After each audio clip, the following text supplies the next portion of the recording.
Decía Virginia Woolf que utilizaba a sus amigos como si fueran lámparas, que su luz le ayudaba a ver que existían otros campos y otras colinas.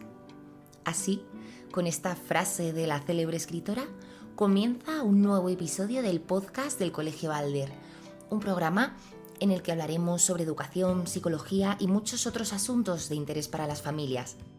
En este tercer episodio, que se estrena hoy, un jueves 17 de octubre, vamos a charlar sobre la amistad y también sobre la jornada de convivencia organizada por el Departamento de Orientación que tuvo lugar hace algunas semanas y en la que nuestros alumnos de secundaria pasaron un día muy especial acompañados de sus profesores y orientadoras. Pero, como siempre, vamos a dejar que nos lo cuenten ellos mismos. Comenzamos.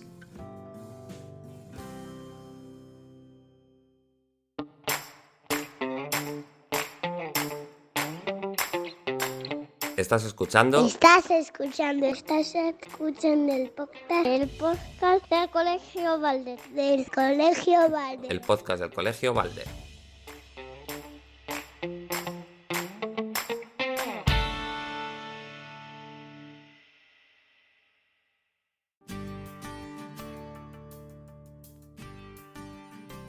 Este año hemos ido toda la etapa de secundaria, incluida bachillerato. Primero dimos un paseo, fuimos en autobús y desde donde nos dejó dimos un paseo por el campo, paramos un par de veces para almorzar, luego comimos y luego hicimos un par de jueguitos. Hicimos varias dinámicas grupales de equipo.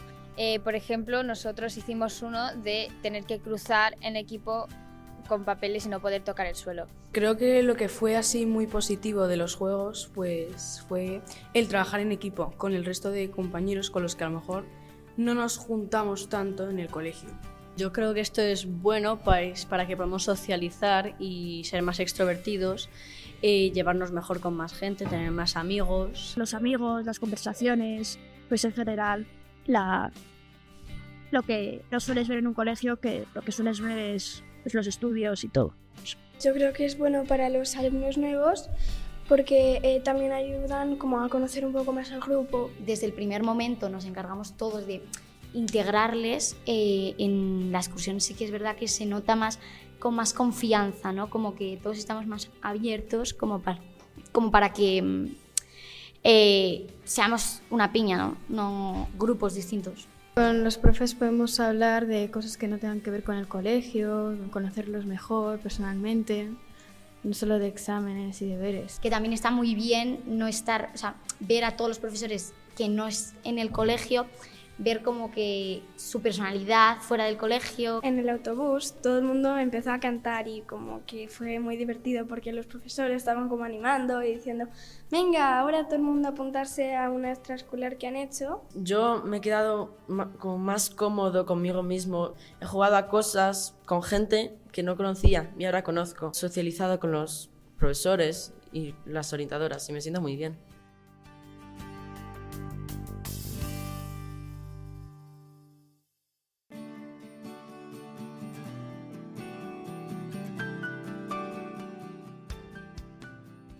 Y como ya os adelantábamos al principio de este tercer episodio, hoy vamos a hablar sobre la amistad, sobre las jornadas de convivencia y concretamente sobre los vínculos establecidos entre adolescentes.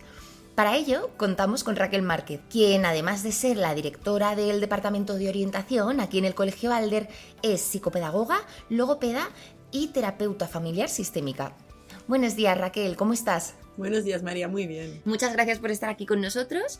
Y bueno, lo primero quiero preguntarte por estas jornadas. ¿Cómo han transcurrido? ¿Cómo han fortalecido los lazos de los estudiantes que han acudido a ellas? Si nos puedes poner un poco en situación, en qué consiste, en qué grupos va, cuéntanos. Pues mira, os cuento, para nosotros es una experiencia maravillosa, nos gusta muchísimo hacerlas, porque bueno, nos da una visión de unión también de alumnos y profesores. Yo realmente disfruté mucho ese día, va toda la etapa de secundaria, desde primero de la ESO a segundo de bachillerato, los que se animaron, no todos los alumnos de bachillerato se animaron, porque ya son más mayores. Tienen también mucho lío, ¿no? De estudiar. Estaban las fiestas de las rozas. También es importante. Pero se animaron bastantes, ¿vale? Y entonces, bueno, pues es momento de compartir y de verles desde otro lugar. Cogimos un montón de autobuses, nos fuimos a hacer Cerilla. La idea fue hacer una marcha todos juntos, que la hicimos todos los profesores, los alumnos juntos. Luego compartimos un desayuno. luego comimos también juntos y después hicimos pues unos juegos de cooperación, ¿no? Lo que hacemos es que, bueno, nosotros en secundaria mezclamos los grupos todos los años y de tal manera que siempre pues, somos un colegio muy pequeño, son poquitos alumnos, pero bueno, parece que no, pero las relaciones van cambiando también por la edad, porque ellos van creciendo, pero también es verdad que cuando te cambian en un grupo, te perteneces a un grupo, dejas de pertenecer a ese grupo y tu rol también varía, cambia. Entonces al principio del curso nos parece el mejor momento para que ellos se vean como un grupo unido en realidad, ¿no? Entonces lo que hacemos nosotras es mezclamos los grupos y hacemos los juegos con ellos mezclados. Porque aquí además, Raquel, como tú dices, se conocen entre ellos, es una manera de intensificar todos esos vínculos para que más adelante pues esas amistades crezcan, ¿verdad? ¿Qué importancia tiene, Raquel, porque sabemos que estamos hablando de adolescentes de la etapa de secundaria, qué importancia tienen para ellos durante esta época los amigos, para la construcción de su identidad? Los amigos son fundamentales en la etapa de la adolescencia, más que en ninguna etapa, ¿no? Siempre son fundamentales, yo creo que son muy importantes, ¿no? Pero en la etapa de la adolescencia es fundamental, el grupo de iguales pasa a ser el foco más... sus referentes, ¿no? Como su grupo de referencia. El grupo de referencia más que la familia, ¿no? La familia pasa a un lado y es importante, pues bueno, tener unas relaciones sanas de amistad es importante para también construir valores como la empatía, la amistad, la confianza, el respeto en el otro, ¿no? El que crea la autoestima. Yo creo que ayuda mucho la autoestima también de los adolescentes. Es verdad que la adolescencia también, por madurez, los alumnos se van desarrollando de maneras distintas. Entonces, muchas veces niños que se conocen desde infantil llegan a la adolescencia y ya no comparten, ¿no? Los mismos intereses, porque han cambiado, han evolucionado. Llega un momento que luego otra vez se pueden volver a igualar, pero hay unos momentos en la adolescencia que sí que vemos muchos cambios en ellos. Y eso les pasa, ¿no? Y Raquel, ¿cómo podríamos ayudar a las familias? Porque entiendo que todo este tema de la amistad, que has dicho muy bien antes, que ahora la familia ya no es el grupo principal de referencia, pasa a ser los amigos. ¿Cómo podrías ayudar a las familias? ¿Qué consejos les podrían dar en el caso de que un adolescente no esté teniendo amistades demasiado sanas, que la familia lo esté detectando? ¿Cómo puede intervenir la familia, pero sin romper la confianza y la intimidad de sus hijos? Eso es algo muy complicado que nos encontramos muchas veces en el día a día del cole, familias asustadas por ese tipo de, claro, ¿no? A veces de creencias, de que sus hijos no están eligiendo sus mejores amigos. Yo creo que también hay que diferenciar muy bien en qué definimos nosotros como amigos buenos y no buenos, porque muchas veces también las familias ponemos ahí cosas nuestras, ¿no? Sí que creo que lo importante es que tus hijos estén con amigos o personas que les aporten siempre de forma positiva, ¿no? Si tú notas que tu hijo cambia, que ya deja de ser tan cariñoso, que está más cerrado, que no quiere compartir tantas cosas contigo de lo que hace con sus amigos, o te enteras, o él te cuenta alguna vez que la diversión que tiene no es lo más sana, yo creo que hay que tener, lo primero, muchísima paciencia, muchísima calma, porque ponerte muy en contra de las elecciones de tus hijos puede jugar en tu contra también, porque al final él se puede poner más a la defensiva, ¿no? Porque además en esta época que para los adolescentes son muy celosos de su intimidad, justo, necesitan su espacio, entonces si les invades demasiado, entiendo que consigues el efecto contrario, justo, ¿no, Raquel? Justo. Entonces yo creo que lo importante es volver a que tu hijo tome conciencia de qué necesita, quién es él y se sienta a gusto. Y si realmente lo que está eligiendo va con él. Y se siente a gusto con él, haciendo este tipo de cosas, ¿no? Y yo creo que para ello hay que tener paciencia, hay que ir devolviéndole con preguntas, pues tú estás cómodo haciendo esto va contigo, tú te ves a gusto allí, crees que perteneces, pero con muchísima calma. Que vea que también eres un apoyo para él y que tenga esa confianza y que no tenga miedo, ¿no? A poder contarte sus problemas que tiene con su nuevo grupo de amistades. Y proporcionarle otro tipo también de diversiones. Yo creo que si ves que se está centrando en un tipo de amistades que a ti te preocupa, pues darle otras opciones, apuntarle a algún deporte, apuntarle a algún club de montaña, a algún club de Boy Scout, que conozca, que amplíe su resocio. Eso es, y además que vaya ligado a sus intereses, ¿no? Eso es muy interesante. Claro, que tú puedas tirar un poco de amistades que te interesan más, ¿no? Y al final, sobre todo, dar mucha confianza a tu hijo, fortalecer su autoestima, demostrarle que confías en él. Y yo creo que la comunicación con la familia, a pesar de que los adolescentes son muy esquivos, la comunicación es necesaria para la familia. El no juzgar lo que te cuentan, el no asustarte demasiado, aunque te asustes realmente, ¿no? Pero el intentar respirar y escuchar con calma lo que te están diciendo y devolverle siempre tu confianza y los valores que quieres para él, ¿no? Es muy interesante todo esto que cuenta Raquel, porque yo creo que muchas familias están preocupadas, ¿no? Porque pasamos de, pues eso, el niño que más o menos controlamos, entre comillas, pues por dónde se mueve, con quién está, ¿no? Y cuando cambia, en ese momento se hacen adolescentes, de repente empiezan a salir solos, empiezan a ir solos a determinados sitios, ¿no? Y eso siempre asusta, pero yo creo que con todo esto que cuentas, mostrándoles toda la confianza y sobre todo que sean una familia abierta con la que se puede hablar, ¿no? Y compartir todo eso. Yo una vez me acuerdo que en una formación que hice nos decían, y me pareció muy bonita la metáfora, que el adolescente adolescencia es el camino del héroe, porque al final ellos transitan solos por un mundo de adultos sin serlo, ¿no? Y es verdad que los adolescentes son muy vulnerables y hay muchos momentos en los que hay gente que no les quiere bien y les puede llevar a malas decisiones, ¿no? Entonces, al final, están haciendo cosas de mayores, ¿no? Sin toda la preparación sin la madurez todavía, claro, para hacerlas, y se están enfrentando a muchos retos, y elegir bien su vida, como les digo yo, es difícil, ¿no? Es muy complicado. Entonces yo creo que es estar ahí, sostener, que ellos sepan que eres la red en la que pueden caer si se equivocan. Apoyarles siempre. Con mucha calma, mucha paciencia, y entiendo que también pues con respeto y miedo, porque entiendo que es una etapa que puede dar mucho miedo, pero a la vez es una etapa maravillosa, muy bonita y muy divertida también. Es que yo creo que también es eso, el desmitificar un poco esto de que la adolescencia es algo terrible. Evidentemente es una etapa de cambios, ¿no, Raquel? A todos los niveles, a nivel biosocial, a nivel psicoafectivo, pero también tiene cosas muy positivas, ¿no? Y los adolescentes son muy divertidos. Los adolescentes son muy divertidos, son muy creativos, son muy entusiastas, pero bueno, viven la vida diferente a nosotros. También hay que entender eso, ¿no? Que nosotros somos, venimos de otra generación, nuestra adolescencia fue distinta a la de ellos, de alguna manera. Siempre hay cosas que se comparten, pero nuestros valores, nuestra forma de ver la vida era diferente, ¿no? Sí. Entonces también hay que respetar un poco lo que les toca a ellos vivir como sociedad, ver en qué momento están, qué les está pasando, qué están experimentando.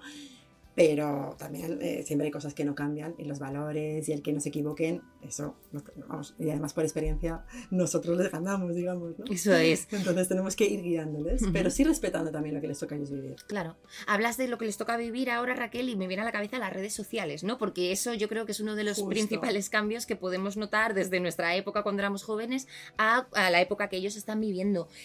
¿Cómo crees, Raquel, que influyen las redes sociales en toda la creación y el fortalecimiento de estos vínculos de los que hablamos? Porque sabemos que tienen muchas cosas perjudiciales, pero ¿son tan malas como las pintan? ¿Tienen algo positivo también? Yo creo que también tienen cosas positivas, y es un poco lo que quería decir antes. A ellos les ha tocado vivir justo, ¿no, María?, la época de las redes sociales, y efectivamente nosotros no sabemos, ¿no? Por lo menos yo no sabía comunicarme por redes sociales, mis amigos no teníamos, nos comunicábamos de otra forma. Hay que respetar que ellos se comunican desde ahí, y también las redes sociales bien llevadas y bien entendidas, pues sí pueden favorecer vínculos, pueden crear también esos grupos de confianza. Yo creo que también en la vida todo tiene ventajas e inconvenientes, ¿no? Creo que hay que educar bien a nuestros hijos para que sepan usarlas, porque claro que por supuesto aportan cosas muy positivas, hay otras también muy peligrosas, pero como todo al final, ¿no? Hay que saber un poco, que ellos sepan que cuanto más conozcan los peligros que hay, mejor lo van a usar, ¿no? Y también con nuestra guía, también estar, bueno, pues un poquito sin juzgar, un poquillo ahí encima de ellos también. También yo creo que es muy importante el papel del colegio, ¿no? El papel de las familias, por supuesto, pero el papel del colegio también es importante, porque se hacen pues muchos talleres, aquí lo hacemos, ¿no? Talleres de prevención, viene agente tutor, viene la policía, les explican un montón de riesgos que es verdad que están ahí y que los tienen que conocer, pero aportan muchas cosas positivas también, como tú dices, ¿no? Usadas siempre con cabeza y siempre dentro de la edad permitida, ¿no? Que también esto a veces es el problema, es que no, si no eres maduro para usar una herramienta que es para adultos, es ahí cuando pueden surgir estas dificultades. De hecho, los propios adultos tenemos muchas veces problemas en las redes sociales. Entonces, al final ellos, pues más, porque son niños y a veces acceden demasiado rápido, yo creo, ¿no? Sí. Entonces, sí que efectivamente las familias juegan ese papel importante, pero también hay que respetar a cada familia, y cada familia como la quiera vivir, porque hay familias que por circunstancias dan acceso a las redes antes que otras familias. Y yo creo que también eso es desde el respeto, ¿no? Y también hay diferentes tipos de hijos, y más maduros, menos maduros. Entonces a lo mejor una familia considera que su hijo ya es maduro para usar la red social, y otra familia todavía con esa edad no lo ve. Yo creo que no hay una edad ideal. No. Sí que es verdad que creo que cuanto más mayores sean, mejor, más maduros serán. Sí. Pero creo que sí que es cierto que, bueno, que cada familia puede, es un mundo, y cada niño.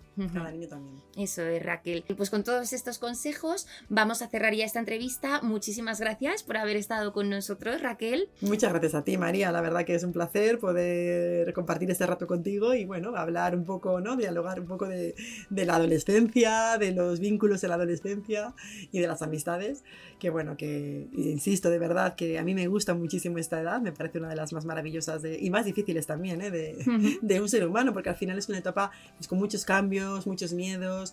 También la adolescencia, también hay un duelo a la infancia, ¿no? Al final el cambio, ¿no? De la etapa. Claro, dejo de ser niño, pero tampoco soy un adulto y estoy un poco en tierra de nadie, tampoco tengo claro quién soy, qué me gusta. Entonces, bueno, es una etapa complicada. Todos esos cambios hormonales, también todos esos cambios a nivel físico, que además no siempre vienen a la vez. Y eso también es influye mucho. Un tema, ¿no? Para ellos. Claro, a mí me inspiran muchísima ternura a los adolescentes por esto, ¿no? Porque creo que están atravesando un momento complicado también a nivel personal. Y al final creo que empatizamos poco, la sociedad en general empatiza poco con ellos, sí. Se les critica mucho, pero yo creo que eso ha pasado siempre, ¿no? La juventud es horrible, eso ya lo decían los griegos, ¿no? O sea, siempre se ha pensado que la juventud es horrible, es lo peor, y todos hemos sido jóvenes, además. Claro, y los jóvenes siempre han cambiado el mundo, ¿no? Eso yo siempre creo, y por eso también me gusta la educación, y se lo digo siempre a los alumnos de bachillerato, que ellos, cuando ya se están yendo, ¿no? En segundo, sobre todo, que me gusta despedirme de ellos, en las tutorías me gusta hablar mucho con ellos y reflexionar, y siempre les digo que ellos van a cambiar el mundo al final, ¿no? Van a cambiar el mundo de mis hijos, que son más pequeños, pero de los niños más cerca, o sea, los niños, ¿no? Ellos serán los dirigentes del futuro. Eso es. Ellos serán, pues las personas que lleven el futuro serán los nuevos médicos, nuevos abogados, nuevos ingenieros, pescaderos, fruteros. O sea, que realmente ellos van a sostener luego todo este mundo, ¿no? Nos van a sostener también a nosotros cuando seamos mayores, claro. Y que confío mucho en ellos, ¿no? Y creo que, bueno, que al final ellos también pueden cambiar la sociedad y pueden mejorar el mundo. Yo creo que los adolescentes de hoy en día, los niños de hoy en día, las familias son muy conscientes y están mejor preparadas a nivel personal también. Tienen más recursos. Más formación también para ayudarles. Y más recursos personales los niños de hoy en día, los adolescentes de hoy en día. Sí, a nivel emocional ahora también se habla de muchas cosas, de gestión emocional, ¿no? Y control, que antes no se hablaba. Claro, creo que ellos tienen muchos recursos y pueden mejorar el mundo nuestro, ¿no? Entonces, me parece que es una etapa maravillosa, apasionante, y sí que siento eso, que se empatiza poco con ellos, la gente como que le parece que les tienen hasta miedo, y por otro lado... bueno, pues es una etapa entrañable. Genial, Raquel. Pues con estas palabras tan bonitas que me ha encantado, ellos van a cambiar el mundo, desde luego, y desde aquí, desde el cole, les vamos a ayudar. Muchas gracias, Raquel, por haber estado aquí. Muchas gracias a ti, María. También a las familias por habernos escuchado. Y a continuación vamos a seguir aquí en el podcast del Colegio Balder hablando sobre la amistad, pero desde una perspectiva un poco diferente. Si queréis descubrirlo, seguid escuchando nuestro programa.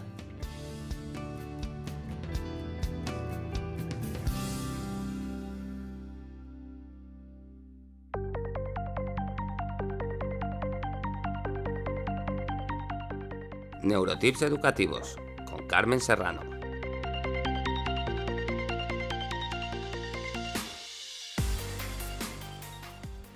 Hemos hablado con Raquel sobre nuestras jornadas de convivencia y sobre los vínculos afectivos entre adolescentes. Ahora nos vamos con Carmen Serrano, maestra, directora técnica y pedagógica del Colegio Balder y también psicóloga clínica y educativa. Con ella vamos a averiguar cómo afectan todos estos vínculos, pero a nivel cerebral, al desarrollo de nuestro cerebro. Buenos días, Carmen, ¿cómo estás? Buenos días, María, pues encantada de compartir este espacio con vosotros. Un placer también para nosotros que estés aquí, Carmen. Quería preguntarte, hemos hablado ya con Raquel sobre la amistad y los vínculos entre adolescentes y ahora vamos a verlo desde una perspectiva neurocientífica. Quiero preguntarte, Carmen, ¿cómo afecta la amistad a nuestro cerebro? ¿Existe alguna relación entre los vínculos y las conexiones neuronales? ¿Tiene algún tipo de repercusión? Tiene una gran repercusión porque nuestro cerebro es un cerebro social. ¿Qué implica esto? Pues que le encanta compartir tiempo, compartir experiencias con nuestros seres queridos y con nuestros amigos. Estas conexiones sociales lo que llevan a cabo es una activación y una conexión de nuestro sistema límbico, que es el que llamamos cerebro emocional, con la corteza prefrontal, que es la responsable de nuestros actos conscientes y voluntarios. Y dentro de aquí se activa de una manera mucho más intensa el que se llama el núcleo accumbens, que es el responsable de gestionar todo nuestro sistema de recompensas. Esto es, si nosotros tenemos un vínculo social que nos resulta especialmente satisfactorio y positivo, nuestro cerebro lo traduce como recompensa e interpreta que es una conducta social positiva que va a buscar la tendencia a repetirse. O sea, que va a buscar que en el futuro volvamos a repetir esa conducta social que nos ha generado esa satisfacción y ese placer a nivel cerebral. Que es muy interesante, Carmen, esto que cuentas, ¿no? Porque entonces tener amigos y amigas al final actúa directamente como un estímulo que se enfoca en nuestro sistema de recompensa. Pero, Carmen, yo te quería preguntar también, ¿cómo elegimos a nuestros amigos? Porque está claro que lo hacemos pues por similitudes en aficiones, en características, pero ¿hay algo más? ¿El cerebro tiene algo que ver en esto? Pues hay un estudio muy interesante de las psicólogas Caroline Weiss y Lisa Wood que decidieron abordar esta cuestión. Para ello realizaron un experimento en población universitaria a lo largo de 4 años para determinar cómo se elegían esas amistades. Y más que por elegir a nuestros amigos por las cualidades que nuestros amigos tienen, o por ese... eso es, elegíamos a nuestros amigos por el reconocimiento que ellos hacían de nuestras propias cualidades, porque eso implicaba que incrementa nuestra autoestima, nos lleva a una satisfacción personal y es ese reconocimiento externo el que nos sirve de gratificación. Entonces, Carmen, según lo que cuentas, lo que hacemos es escoger a nuestros amigos porque refuerzan una imagen positiva que nosotros tenemos, ¿no? De nosotros mismos. Y Carmen, ¿qué hay sobre los neurotransmisores implicados en la formación de estos vínculos? ¿Existe alguna sustancia química que se genere en el cerebro cuando se producen estas relaciones de amistad? Hay 2 que tienen una implicación directa, que son las endorfinas y la dopamina, porque son 2 neurotransmisores que están directamente relacionados con el sistema de recompensa, con el placer, con la felicidad, con la motivación. Ellos intervienen directamente en este circuito cerebral. Así, a mayor relación social, hay una mayor segregación de este tipo de neurotransmisores. Podríamos decir, Carmen, entonces, por todo lo que estamos hablando, que efectivamente la amistad tiene un gran impacto en nuestro cerebro. ¿Tenemos algún estudio más, Carmen, que hable sobre todo esto? Hay un estudio muy interesante que hizo Caroline Parkinson en la Universidad de California y cogió a grupo de amigos, a grosso modo, te lo cuento, María, cogió a grupos de amigos y estudió qué patrones cerebrales tenían estos amigos cuando veían determinados vídeos con diversos contenidos y observó que los amigos tenían un patrón cerebral muy similar, con una respuesta muy similar, con unas conexiones a nivel cerebral muy similar, que es un estudio muy, muy interesante, lo cual nos viene a decir que además de elegir a nuestros amigos por similitud en edad, por gustos, por aficiones, hay también una conexión biológica de base. Hay unos patrones cerebrales que compartimos. Es casi como llevar a la realidad el dicho coloquial de es que tengo una química fantástica con esta persona. Conexión, ¿no? Química. Total. Y entonces es un estudio impresionante, la verdad. Qué interesante, Carmen. Además, esto me hace pensar en que se podría saber qué persona es amiga de otra estudiando, por ejemplo, una resonancia, ¿no?, de su cerebro. Creo que todo esto puede llevar a avances muy interesantes en el mundo de la neurociencia. Bueno, y hablando de otro tema, Carmen, te quería preguntar ahora sobre los vínculos de amistad en los adolescentes. Hemos hablado antes con Raquel de que probablemente es la etapa en la que cobran más importancia. ¿Por qué sucede esto a nivel cerebral? ¿Qué ocurre en el cerebro de los adolescentes para que las relaciones con los pares tengan tantísima importancia? El cerebro en la adolescencia es verdad que ha llegado ya a su máximo desarrollo en cuanto a tamaño, pero no en cuanto a madurez. Es un cerebro en la adolescencia en el que las interconexiones a nivel neuronal están en su máximo apogeo y es un periodo además que es especialmente sensible a la dopamina. Y como hemos dicho, la dopamina, ¿no?, que es aquel neurotransmisor responsable de nuestra felicidad, ¿no? La felicidad en un sentido también de placer, ¿verdad? De actividades que generen como mucho entusiasmo, ¿no? Eso es, y hemos visto que las amistades, ¿no?, y el tener amigos es un gran generador de dopamina. ¿Y qué les pasa a los adolescentes que están buscando esa sensación de placer que los amigos les está proporcionando? Lo que ocurre es que ellos todavía no tienen desarrollada la corteza prefrontal. Entonces no es posible que todavía los chicos puedan valorar o puedan posponer determinadas decisiones. Por eso ese ímpetu, esa necesidad de estar con los amigos de una manera constante por el placer que ellos les produce. Porque esta corteza prefrontal no va a madurar hasta mucho más adelante. Hasta que muchos años más adelante, ¿no? Incluso 25, 30 años. Efectivamente, ¿no? Efectivamente. Es una de las últimas partes, además, que madura. Hablábamos antes, Carmen, fuera de micro, de cómo afectó la pandemia a todo esto, ¿no? Porque la pandemia, que todos tuvimos que reducir al máximo nuestros vínculos, pero especialmente a los adolescentes, con esto que cuentas de cómo es tan importante la amistad para ellos, tuvo que ser algo mucho más duro, ¿no?, de lo que podíamos imaginar en su momento. Y es verdad que hay un fundamento neuroquímico. Si hemos dicho que la dopamina y las endorfinas, ¿no?, contribuyen a ese bienestar, a esa sensación de bienestar, a ese sentimiento de felicidad, y eso está provocado por tener relaciones sociales, se nos privó de mantener relaciones sociales durante mucho tiempo, y especialmente a los adolescentes en una época en la que su cerebro vemos que está conectándose, en que hay un desarrollo a este nivel y que las relaciones sociales son un factor esencial. Y lo vimos directamente en los colegios, cómo se incrementó el número de enfermedades mentales, principalmente trastornos de ansiedad, depresiones, en chicos y niños muy, muy, muy pequeñines. Que no habíamos visto eso hasta entonces. Y llevo muchos años en educación, María. Sí, podríamos decir entonces que el tener amigos, Carmen, es casi esencial, ¿no?, para tener una vida plena y para tener salud mental. Yo lo definiría como un factor de protección. Es un factor de protección. Sabemos que si uno está bien, ¿no?, y que si uno tiene una sensación y una situación de bienestar, que se siente querido, que se siente acogido, eso influye directamente también en nuestro estado fisiológico. Sabemos que tiene una relación directa con el sistema inmunitario. Entonces, independientemente de que las relaciones sea algo visible, ¿no?, que nos queremos, que nos conocemos, que lo pasamos bien juntos, sí, el ocio y demás, pero hay que un hay fundamento neuroquímico, sí.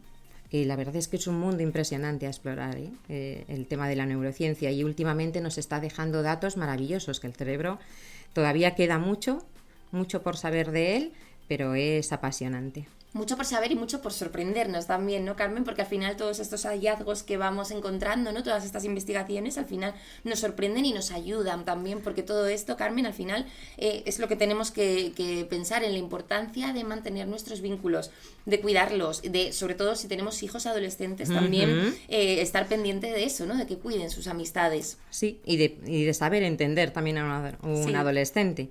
Que no es tan fácil, como decíamos con Raquel, ¿no? Que al final ellos tienen otras, su cerebro todavía no está en el punto evolutivo eso de los es, adultos. Pero si lo entendemos desde ahí, ¿no?, es otra manera de entender. No nos retan porque nos quieran estar retando todos los días.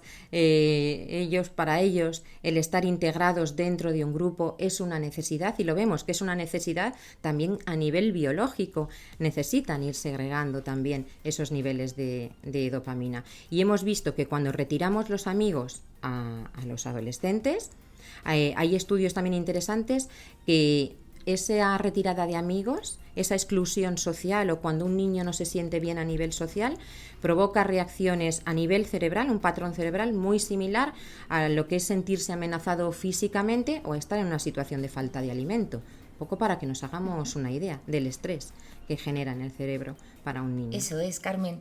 Hemos podido ver contigo pues toda la importancia que tiene la amistad, no solo a nivel social, sino a nivel biológico. Es casi una cuestión de supervivencia. Y es que, María, a lo largo de millones de años el cerebro ha ido evolucionando y ganando en complejidad e interconectividad. Y esto ha sido gracias al mundo social en el que vivimos, un mundo que es cada vez más complejo y que favorece que nuestro cerebro siga desarrollándose y siga aprendiendo. Y es que el dicho de que tiene un amigo tiene un tesoro, pues no puede ser más cierto, y casi con pruebas científicas. Desde luego, Carmen, hemos visto aquí toda la importancia que tiene, así que nos vamos a apuntar esa frase que acabas de decir, para que todos lo llevemos muy interiorizado.